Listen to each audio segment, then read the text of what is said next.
کسی بشر میں ہزار خامی اگر جو دیکھو تو چپ ہی رہنا،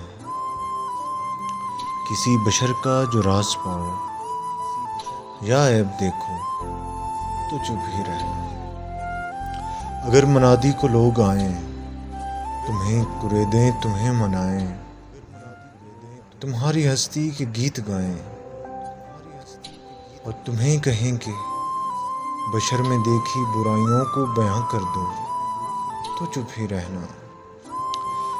اس کا جواز یہ ہے، دلیل یہ ہے، ضعیف لمحوں کی لغزشوں کو، حرام نعتوں کی قربتوں کو، ہماری ساری خباثتوں کو، ہماری ساری حماقتوں کو۔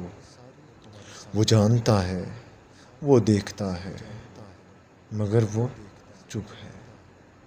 اگر وہ چپ ہے تو میری مانو، وہ کہہ رہا ہے چپ ہی رہنا، چپ ہی رہنا۔ اگر آپ کو ہماری پوئٹری اچھی لگے تو ہمارے چینل کو لائک کیجیے، سبسکرائب کیجیے اور بیل آئیکن کے بٹن کو دبا دیجیے۔ بہت شکریہ۔